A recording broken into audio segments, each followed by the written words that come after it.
we go. Good morning. I'm very glad to be here representing the town of Ajax as we talk about affordability. Mayor Collier sends his regrets that he was unable to be with us today. I'd like to begin this occasion by acknowledging that the land which we gather is situated within the traditional and treaty territory of the Mississaugas. More specifically, the Mississaugas of Scugog Island First Nations, signatory of the Gunshot Treaty of 1788 and the Williamson Treaty of 1923.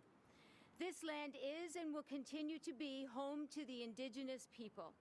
Let us acknowledge the mistakes and traumas of the past through authenticity and support the truth and reconciliation. Let us engage and celebrate Indigenous communities by being leaders of action and acknowledging the United Nations Declaration on the Rights of Indigenous People and the Truth and Reconciliation Commission's recommendations towards truth and reconciliation. Sorry, I'm being overtaken by my hair.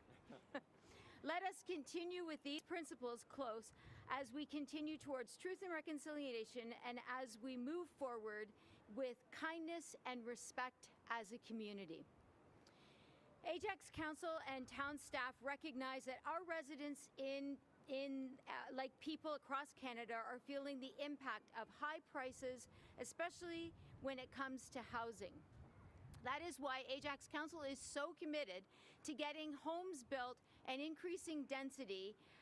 We will continue to work with on the Housing Accelerator Fund application federally, including introducing policy changes like 4 units as a right of zoning permission.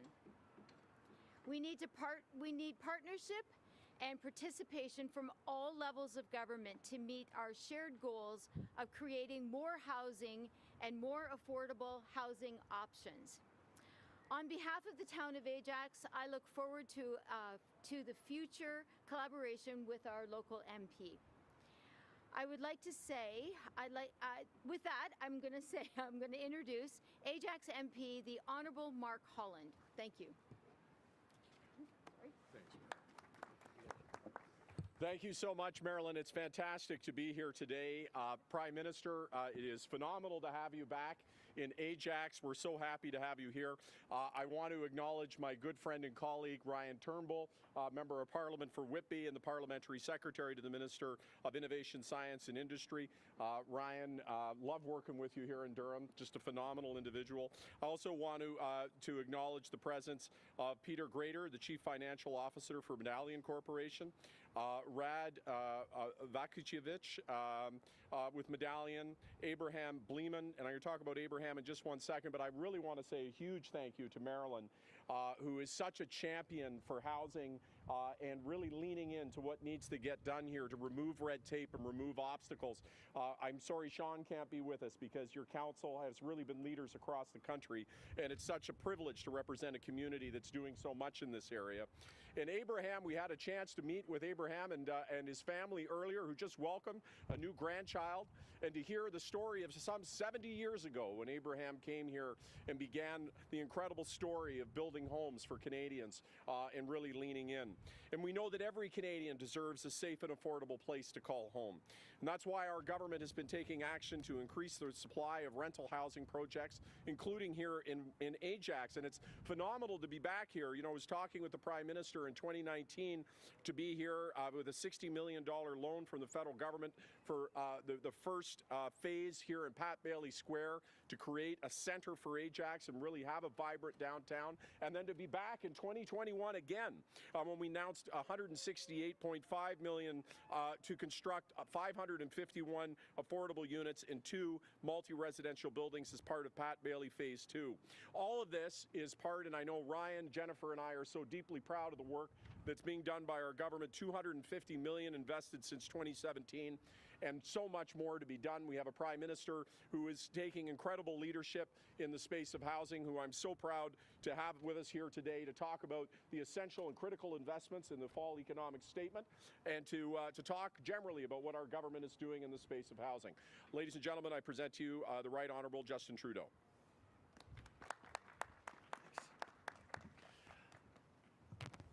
Thank you very much, Mark. Bonjour tout le monde. It's great to be here with both Ryan and Mark, two amazing, strong MPs, members of our team, who are strong voices for the region and continue to deliver for people around here. Deputy Mayor Crawford, Marilyn, thank you so much for your words, your welcome, and mostly for all your hard work as well. Your council has been extraordinary, as Mark has said, on moving forward on affordability measures, on unlocking the potential of building new homes here in Ajax, and it's really exciting.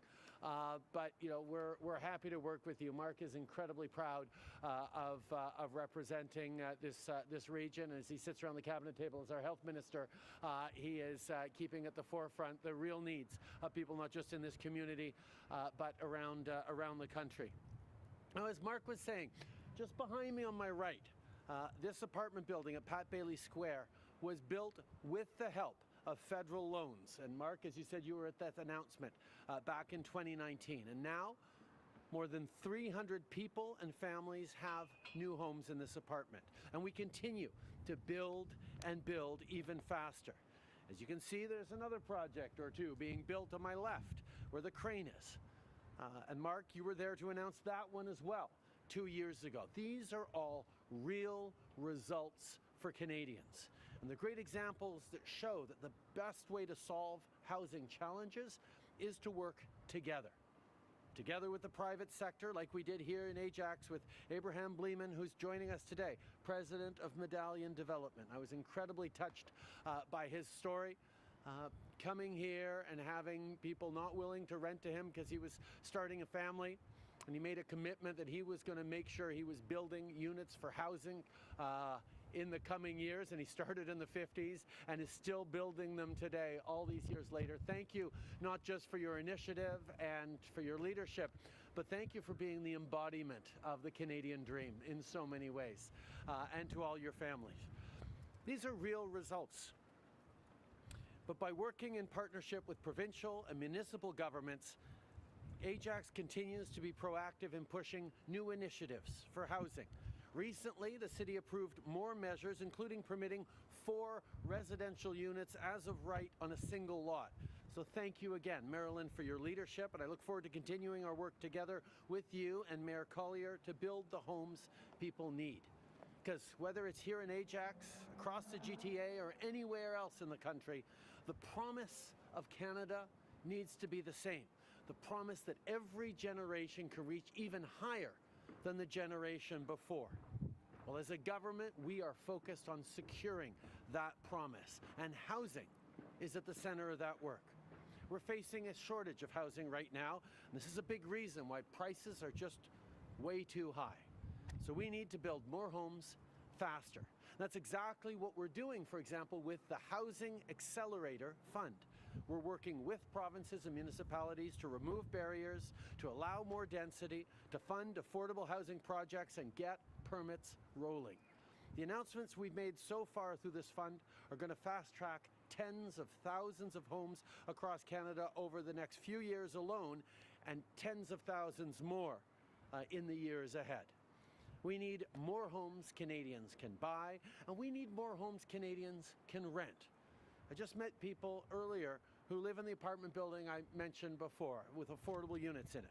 I met Tim, who's an engineering designer who is proud to say he works just down the road, because being able to live and work in growing communities makes a huge difference.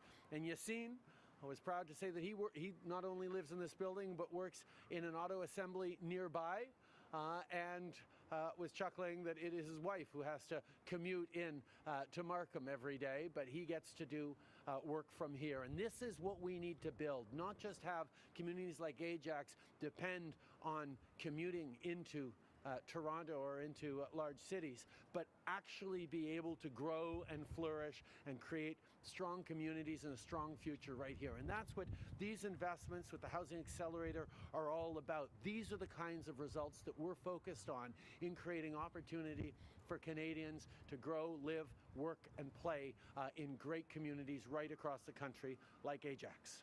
À travers le pays, on a besoin de plus de logements, y compris plus d'appartements locatifs. C'est pour ça qu'il y a 2 semaines, on a annoncé de l'aide pour construire plus de 12 000 logements à travers le pays avec notre programme de prêt pour la construction d'appartements. Et on a ajouté des investissements dans ce programme, dans l'énoncé économique de l'automne, pour en construire encore plus. But of course, when it comes to housing, there is no one-size-fits-all solution. For renters, on top of expanding access to low-cost federal financing, we're removing the GST from new rental construction projects. For homeowners, we're creating the Canadian Mortgage Charter to help ensure payments are reasonable for borrowers, because we know a lot of people are looking at where interest rates are and the upcoming renegotiation of their mortgage, and they're worried about it. Well, we're putting forward a mortgage charter that guarantees some rights and protections for them that are going to give them reassurance that their lives will continue to be affordable as they build equity in their homes. And for people experiencing homelessness, we're building units through the Rapid Housing Initiative that has had a huge impact right across the country. We've been helping building housing across Canada since day one, after the previous federal government spent 10 years not doing housing. And now we're accelerating this work even more. Now, Pierre Poilievre thinks he can build more housing with empty slogans. He thinks that bullying municipalities and cutting funding for affordable housing will somehow get more shovels in the ground. Well, I think we can all agree that's not responsible leadership. Our government has a real plan, a plan that produces real results, like right here in Ajax. Le Canada en a réglé des crises du logement par le passé, et on est capable de le faire encore. Quand il y a des défis devant nous, on sait quoi faire. On se retrousse les manches et on travaille ensemble pour bâtir un avenir meilleur. C'est ce qu'on fait avec Mark et Ryan et toute notre équipe. On va rendre le logement plus abordable pour les familles, pour les jeunes. On s'assure que la promesse du Canada tienne, la promesse d'améliorer la qualité de vie à chaque génération. We're going to keep our hard work going, because Canada is the best country in the world, and we're going to keep making it even better. Thank you, everyone, for being here today. Thank you, Prime Minister. We will now begin the question period. One question, one follow-up. First question goes to Simon Dingley from CBC. Good afternoon, Prime Minister. Welcome back to the GTA.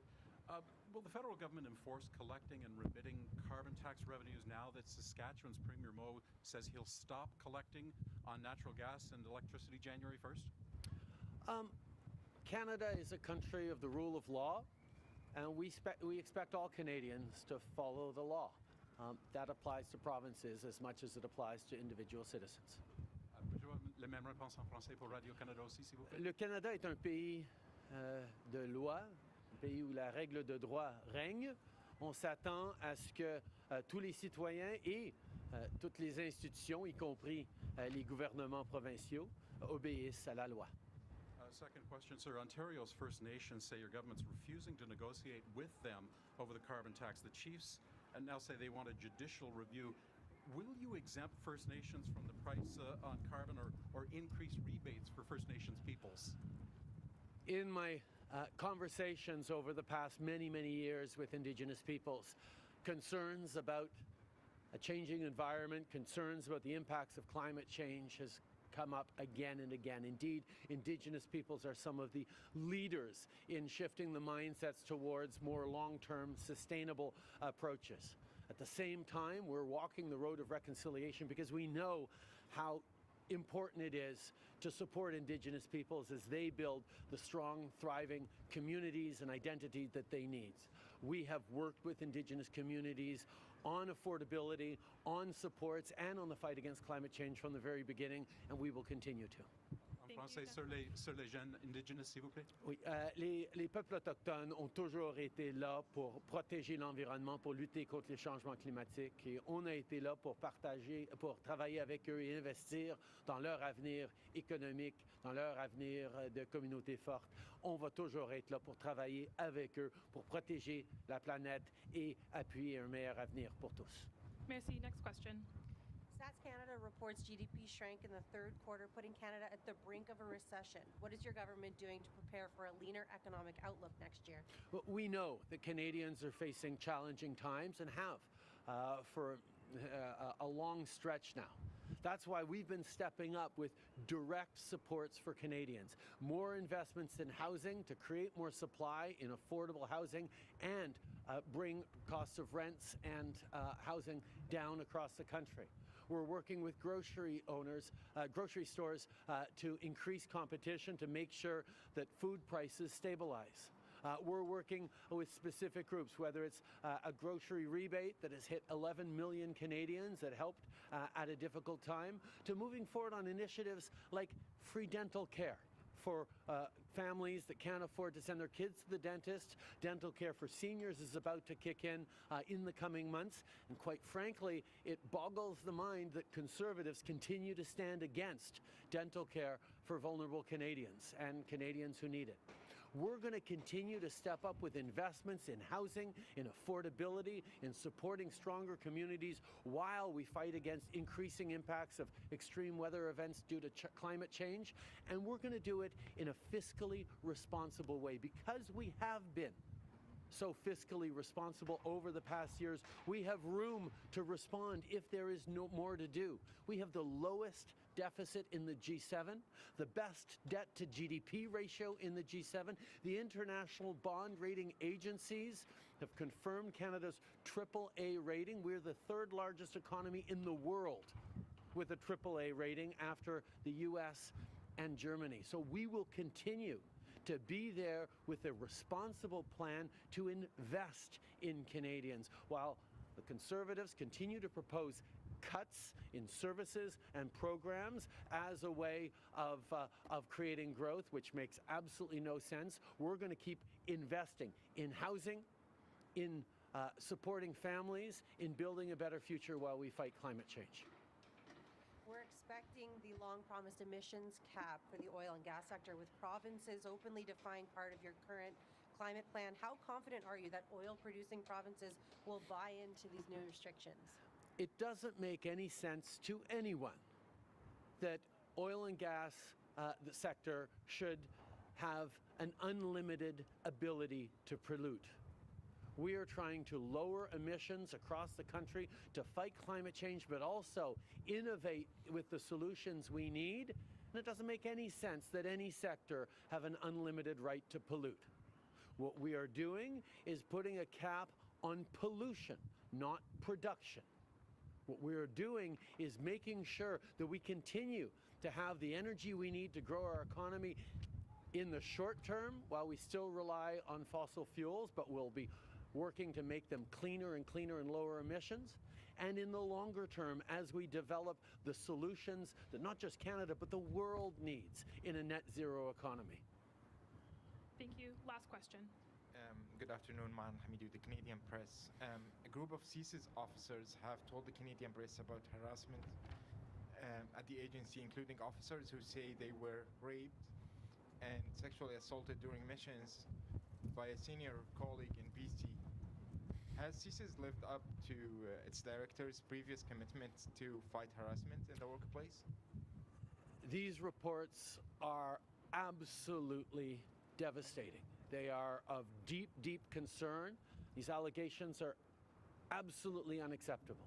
We need to make sure that everyone in every workplace, no matter how delicate or sensitive or secret the work they're doing, is protected, particularly for people who serve their country. These are things that we have taken incredibly seriously as a government from the very beginning, and I can assure you that the Minister and our entire government is following up very directly on these issues. Je peux vous dire que ces rapports sont extrêmement préoccupants. Ce serait absolument inacceptable si ça s'avère d'être vrai, et on va faire des suivis directement sur ces allégations extrêmement sérieuses. Personne ne devrait être soumis à de l'harcèlement ou pire dans leur lieu de travail, encore moins des gens qui font un travail, un service pour le pays qui est extrêmement important, extrêmement délicat. Je sais que le ministre et tout notre gouvernement est en train de se pencher sur cette question-là, mais c'est extraordinairement sérieux. Thank you, Prime Minister. That concludes today's press conference. Merci beaucoup tout le monde.